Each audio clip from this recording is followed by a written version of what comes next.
How to delete cover photo in Facebook. Hello guys, this is Atticus and welcome back to another tutorial video.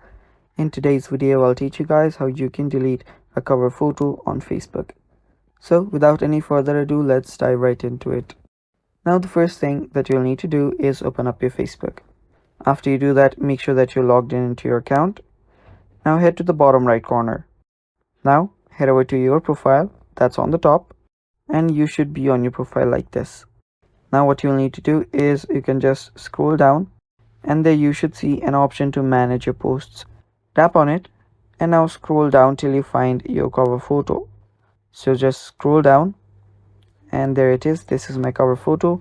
Just select this, tap on next, and then tap on delete. Confirm the deletion. It might take a while, so just wait for it to just load and finish. Tap on OK and you can now go back. After you go back, you can then again head to your photos section right here. Head over to your photos, that is your cover photo.